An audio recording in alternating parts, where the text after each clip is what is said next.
സ്വാഗതം. എന്തുകൊണ്ടാണ് മമ്മൂട്ടി സിനിമകൾ ഇങ്ങനെ? ഭ്രമയുഗം കണ്ടിറങ്ങുമ്പോൾ തോന്നുന്ന കാര്യം, ആദ്യം മനസ്സിൽ വരുന്ന ചോദ്യവും ഇതുതന്നെയാണ്. മലയാളത്തിൽ ഇത്രത്തോളം നടന്മാരുണ്ട്, എല്ലാവരും മികച്ച നടന്മാർ. ഇന്ത്യയിൽ ഒരുപാട് സൂപ്പർ താരങ്ങളുണ്ട്, അതിലും മികച്ച നടന്മാരുമുണ്ട് എന്നറിയാം. എന്നിരുന്നാലും ഒരു ചോദ്യം വരുന്നു, എന്തുകൊണ്ട് മമ്മൂട്ടി? ഭ്രമയുഗം കാണുമ്പോൾ അതിനുള്ള പൂർണ്ണമായിട്ടുള്ള ഉത്തരം വരും. കാരണം ഇന്ന് ഇന്ത്യൻ സിനിമയിൽ ഇത്രത്തോളം ഗംഭീരമായിട്ട് അഭിനയിക്കാൻ ശേഷിയുള്ള ഒരുപാട് പേരുണ്ടെങ്കിലും കഴിയുന്ന ഒരേ ഒരു നടൻ മമ്മൂട്ടി മാത്രമാണ്. നമുക്കറിയാം എല്ലാ ഇൻഡസ്ട്രിയിലും മികച്ച നടന്മാരുണ്ട്, എന്തിനും മലയാളത്തിൽ പോലും മമ്മൂട്ടിയേക്കാളും മികച്ച നടൻ ഉണ്ട് എന്നുള്ളതാണ്. പക്ഷേ മികവ് കൊണ്ട് മാത്രം കാര്യമില്ല, അത് എക്സിക്യൂട്ട് ചെയ്യണം. നന്നായി പഠിച്ചിട്ട് പരീക്ഷയ്ക്ക് പോയി തോൽക്കുന്ന കുട്ടികളെ നമ്മൾ കണ്ടിട്ടുണ്ട്. അതേ അവസ്ഥയാണ് പല നടന്മാർക്കും. ഇവിടെ നന്നായി പഠിച്ച് മികച്ച രീതിയിൽ പഠിച്ച് മികച്ച രീതിയിൽ വിജയം കൊയ്യുന്ന ഏക വിദ്യാർത്ഥിയായി മാറുന്നു മമ്മൂട്ടി. ഇപ്പോഴാണ് ശരിക്കും ഈ ഒരു സിനിമ ഒരു മുത്തശ്ശിക്കഥ എന്നുള്ള ഒരു വാക്കിന് നമുക്ക് അർഹമാകുന്നത്. അതെ, ഇത് പൂർണ്ണമായിട്ടും ഒരു മുത്തശ്ശിക്കഥ തന്നെയാണ്. അതുപോലെ തന്നെ തിയേറ്റർ കുലുങ്ങുന്നതും ഈ ഒരു സിനിമ കാണുമ്പോൾ തന്നെയാണ്. ഈ സിനിമ കണ്ടിറങ്ങുമ്പോൾ ഒരേ ഒരു കാര്യമാണ് വരുന്നത്, ഇങ്ങനെയൊക്കെ അഭിനയിക്കാൻ കഴിയുമോ? ഇതുവരെ നമ്മൾ മലയാളത്തിൽ ഒരു നടനിൽ നിന്നും കാണാത്ത ഒരു പ്രത്യേകത തന്നെയാണ് ഇത്. ഓരോ സിനിമകൾ കഴിയുമ്പോഴും മമ്മൂട്ടിയുടെ അഭിനയം വ്യത്യസ്തമായിക്കൊണ്ടിരിക്കുന്നു എന്നുള്ളതാണ്.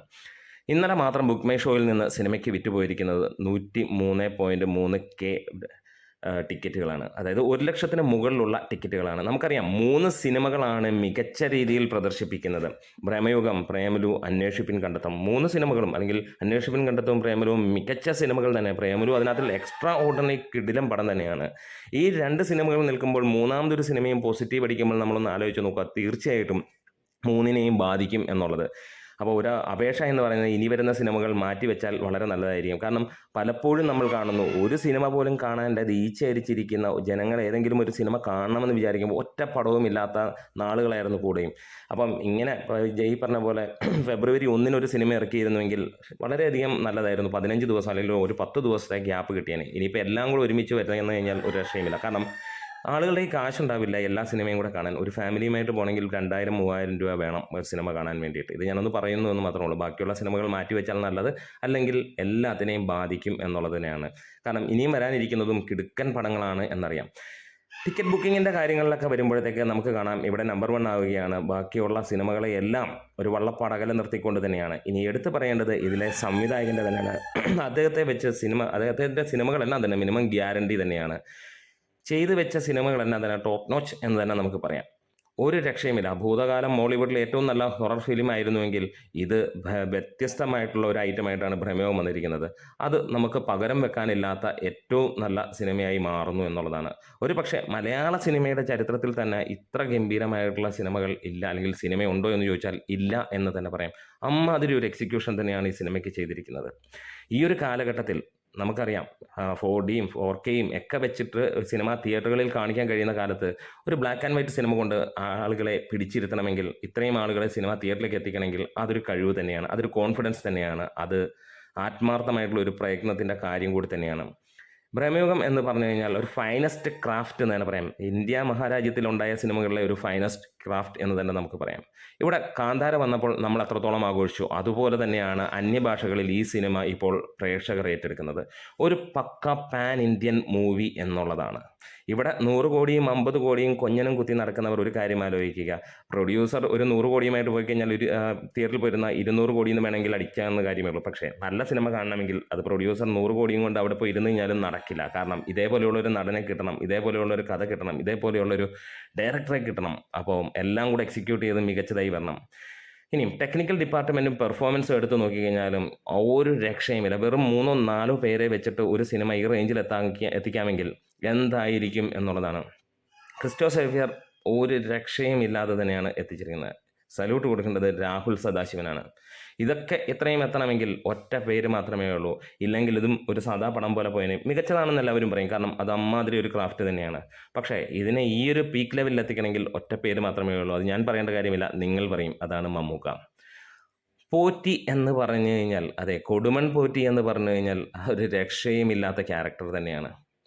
ഒരു രക്ഷയുമില്ല എന്ന് പറഞ്ഞു കഴിഞ്ഞാൽ ഇത്ര മൈന്യൂട്ടായിട്ടും ഡീറ്റെയിൽഡ് ആയിട്ടും അഭിനയത്തെ കൊണ്ടുപോകുന്നത് എന്തൊരു ഒബ്സർവേഷനാണ്. ഇവിടെ ഇൻബോൺ ടാലൻ്റ് അല്ല, ഒബ്സർവേഷൻ, ഹാർഡ് വർക്ക്, അഭിനയിക്കാനുള്ള അഭിനിവേശം, ആ മോഹം, ഇതെല്ലാം തന്നെയാണ് ഒരാളെ വ്യത്യസ്തനാക്കുന്നത്, അയാൾ പ്രവർത്തിക്കുന്ന മേഖലയിൽ നമ്പർ 1 ആക്കുന്നത്.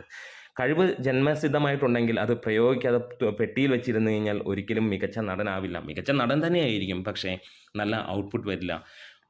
ഒന്നും അഭിനയിക്കാൻ അറിയില്ലാത്ത ഒരാൾ കഷ്ടപ്പെട്ട് അഭിനയത്തിന് വേണ്ടി മരിച്ച് ആ റേഞ്ചിലേക്ക് എത്തിക്കുമ്പോൾ അതിന് മുകളിലേക്ക് ഒരു ഇൻബോൺ ടാലൻറ്റും വരില്ല. അത് തന്നെയാണ് നമുക്കിവിടെ കാണാൻ കഴിയുന്നത്. ഈ പോറ്റി എന്ന കഥാപാത്രം ഇനി ആരൊക്കെ തലകുത്തി നിന്ന് ചെയ്യാൻ നോക്കിയാലും രക്ഷയില്ല എന്നുള്ളതാണ്. കാരണം മമ്മൂട്ടി ചെയ്തു വെച്ചിരിക്കുന്ന കഥാപാത്രങ്ങളെല്ലാം അങ്ങനെയാണ്. കാരണം അതിൽ മമ്മൂട്ടി ഇല്ല എന്നുള്ളത് തന്നെയാണ് എടുത്തു പറയേണ്ടത്. ഈ സിനിമ കാണുമ്പോൾ, കണ്ടിറങ്ങുമ്പോൾ നിങ്ങൾക്ക് മമ്മൂട്ടി ഉണ്ടാവില്ല നിങ്ങളുടെ മനസ്സിൽ. നിങ്ങൾ കാണുന്ന ആ കഥാപാത്രം മാത്രമായിരിക്കും. തീർച്ചയായിട്ടും പോറ്റി ആ റേഞ്ചിലേക്ക് നിങ്ങളെ എത്തിച്ചിരിക്കും. അങ്ങനെ മമ്മൂട്ടി സിനിമകൾ ഇതേപോലെ നമ്മൾ കാണുന്ന ഒരുപാട് ക്യാരക്ടേഴ്സ് ഉണ്ട്. പകരം വെക്കാനില്ലാത്ത ആ കഥാപാത്രം കേൾക്കുമ്പോൾ നമ്മൾ സിനിമ തിയേറ്ററിലേക്ക് പോകുന്ന അതിൻ്റെ കൂടെ മറ്റൊരു ക്യാരക്ടർ കൂടി എടുത്തു പറയേണ്ടത് അർജുൻ അശോകൻ്റെ പ്രയത്നം കൂടിയാണ്. മികച്ച ഒരു നടൻ തന്നെയാണ്. ഒരുപക്ഷെ മമ്മൂട്ടിക്കും മോഹൻലാലിനുമൊക്കെ ശേഷം മികച്ച നടന്മാരില്ല എന്നൊരു തോന്നൽ നമുക്കുണ്ടെങ്കിൽ ഉണ്ട് മോനെ, അത് അർജുൻ അശോകനിലുണ്ട് എന്നുള്ളത് തന്നെയാണ്. സിദ്ധാർത്ഥ് ഭരതൻ്റെ കാര്യം നമ്മളധികം പറയേണ്ട കാര്യങ്ങളില്ല. കാരണം മലയാള സിനിമയിൽ മികച്ച ഒരു നടൻ തന്നെയാണ്. സ്പിരിറ്റ് എന്ന സിനിമ വന്നു കഴിഞ്ഞപ്പോൾ നമുക്ക് കാണാൻ കഴിഞ്ഞതും അത് തന്നെയാണ്. ഇത്രത്തോളം ഗംഭീരമായിട്ടുള്ള സിനിമകൾ ഒരുമിച്ചിറങ്ങുമ്പോൾ ജനങ്ങൾ കൺഫ്യൂഷൻ ആവുകയാണ് ഏത് സിനിമയ്ക്ക് പോകണം. പക്ഷേ ഒരു കാര്യം അവർ ഉറപ്പിക്കുന്നു, ഇത്ര കൊടൂരമായിട്ടുള്ള അഭിനയമുള്ള ഈ ഒരു സിനിമ, അല്ലെങ്കിൽ ഇത്ര പ്രതീക്ഷിച്ച് ഒരു സാധാരണ ഒരു മനുഷ്യന് പ്രതീക്ഷിക്കുന്ന റേഞ്ച് അല്ല ഈ സിനിമ. നമ്മൾ എന്ത് പ്രതീക്ഷിച്ചോ, നമ്മളുടെ ചിന്തയിൽ പ്രതീക്ഷിക്കാൻ വിചാരിച്ച് ചെല്ലുന്നതിനൊക്കെ അത്രയും മാറ്റി ഉള്ള സിനിമ. അതെ, സ്ഥിരം ഈ പറഞ്ഞ പോലെ മലയാള സിനിമയുടെ ഒരു പാറ്റേൺ പൊളിച്ചെടുക്കുന്ന ഒരു സിനിമ എന്ന് തന്നെ പറയാം. ഇങ്ങനെയാണ് സിനിമകൾ വേണ്ട. മലയാളത്തിൽ പൊട്ടൻഷ്യൽ ഉണ്ട്, പക്ഷേ അത് യൂട്ടിലൈസ് ചെയ്യാൻ ആളുകളില്ല എന്നുള്ളതാണ്. മലയാളികൾ മാറ്റങ്ങൾ ഏറ്റെടുക്കാൻ തയ്യാറ് തന്നെയാണ്. ഈ പറഞ്ഞ പോലെ മമ്മൂട്ടി ആരാധകരുടെ പ്രത്യേകതകളൊന്നും അല്ല ഇത് എന്ന് എടുത്തു പറയാം. മമ്മൂട്ടിയുടെ പ്രത്യേകത തന്നെയാണ്. കാരണം മമ്മൂട്ടി ചെയ്യുന്ന കഥാപാത്രങ്ങൾ അങ്ങനെയാണ്. അത് ആക്സെപ്റ്റ് ചെയ്യുന്ന, അല്ലെങ്കിൽ ആക്സെപ്റ്റ് ചെയ്യേണ്ടി വരുന്നു ആരാധകർക്കും ജനങ്ങൾക്കും. കാരണം നല്ലത് തന്നിട്ട് കൊള്ളില്ല എന്ന് പറഞ്ഞ് മാറാൻ കഴിയാത്ത ഒരവസ്ഥ വരുന്നത് കൊണ്ട് തന്നെയാണ്. കഴിഞ്ഞ എല്ലാ സിനിമകളും എടുത്തു നോക്കുക, ഏതാനും നല്ല കഴിഞ്ഞ 2-3 വർഷത്തെ സിനിമകൾ എടുത്തു നോക്കിയാൽ ഇതേപോലെ ബ്രില്യൻ്റ് ആയിട്ട് സിനിമ ചൂസ് ചെയ്തിരിക്കുന്നു, ബ്രില്യൻ്റ് ആയിട്ട് ആക്ട് ചെയ്തിരിക്കുന്ന ഒരു നടൻ ഇല്ല എന്നുള്ളതാണ്. ആദ്യ ദിനത്തെ എക്സ്പെക്റ്റേഷനെ എല്ലാം തകിടം മറിച്ചുകൊണ്ട് തന്നെയാണ് ഈ സിനിമ വന്നിരിക്കുന്നത്. ഇനി കളക്ഷൻ്റെ കാര്യത്തിലേക്ക് വരികയാണെങ്കിലും അത് തന്നെയാണ് നമുക്ക് പറയാനുള്ളത്. ഈ സിനിമ ഒരിക്കലും കളക്ഷൻ ബേസ്ഡ് ആയിട്ട് ചിന്തിക്കുക പോലുമില്ല. കാരണം ഈ സിനിമയ്ക്ക് ക്വാളിറ്റി ഉണ്ട്.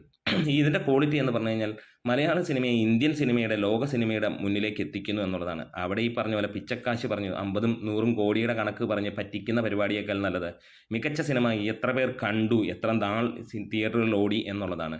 ഇതിലെ മമ്മൂട്ടിയുടെ ഓരോ മൂമെൻറ്റ്, അല്ലെങ്കിൽ ഫേഷ്യൽ എക്സ്പ്രഷൻ, ബോഡി ലാംഗ്വേജ്, ഇതൊക്കെ കാണുമ്പോൾ അഭിനയം കണ്ടു പഠിക്കണം ബാക്കിയുള്ളവർ എന്നുള്ളത് തന്നെയാണ് എടുത്തു പറയാനുള്ളത്. തീർച്ചയായിട്ടും എത്ര സീനിയർ നടനാണെങ്കിലും തീർച്ചയായും ഇത് തിയേറ്ററിൽ പോയി ഒന്ന് കാണണം.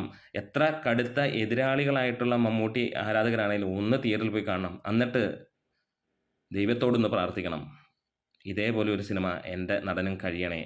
ഞാൻ ഈ കാണിക്കുന്ന മണ്ടത്തരങ്ങൾ, അതായത് 100 കോടി 200 കോടി എന്ന് പറഞ്ഞു വരുന്നതല്ല കാര്യം. നല്ലതായിട്ട് അഭിനയിക്കാൻ കഴിയണേ, അദ്ദേഹത്തെ സ്വതന്ത്രനായിട്ട് വിടണേ ഞങ്ങളിൽ നിന്ന്, അങ്ങനെയൊന്ന് പ്രാർത്ഥിക്കുക. പ്രേമയുഗത്തിന് നല്ലത് പറഞ്ഞവരെ ഒരു രക്ഷയുമില്ല എന്ന് തന്നെ പറയാം. മോശം പറഞ്ഞവർ ഒരുപക്ഷെ ഇന്ന് തലയിൽ മുണ്ടിട്ട് പോകണം. വലിയ രീതിയിലുള്ള ശക്തമായിട്ടുള്ള ഡീഗ്രേഡിങ് ശ്രമിച്ചു, പക്ഷേ ഇപ്പോൾ ഡീഗ്രേഡേഴ്സിനെ കാണാനില്ല എന്നുള്ളത്. കാരണം ഒരു നല്ല സിനിമയും തകർക്കാൻ കഴിയില്ല എന്നുള്ള ഒരു കാര്യം തന്നെയാണ്. എത്രത്തോളം വേണമെങ്കിലും അവർക്ക് നോക്കാം, പക്ഷേ നടക്കില്ല. കാരണം ജനങ്ങൾ ആ രീതിയിൽ തന്നെയാണ്. ഇത് കാണുമ്പോൾ ഒരു ബ്ലാക്ക് ആൻഡ് വൈറ്റ് സിനിമ കാണാൻ ഇത്ര റേഞ്ചിൽ ആളുകൾ എത്തുമെങ്കിൽ ഒരു രക്ഷയുമില്ല. ആകെ ഒരു സംശയമുണ്ടായിരുന്നു, അത് തന്നെയായിരുന്നു ഒരു ബ്ലാക്ക് ആൻഡ് വൈറ്റ് സിനിമ എങ്ങനെയായിരിക്കും ജനങ്ങൾ എടുക്കുക എന്നുള്ളത്. എന്താണേലും കാത്തിരിക്കാം സിനിമയുടെ കൂടുതൽ അപ്ഡേറ്റുകളും കാര്യങ്ങളുമായി. നമ്മുടെ വീഡിയോസ് ഇഷ്ടമായെങ്കിലും സപ്പോർട്ട് ചെയ്യണം. Green medias.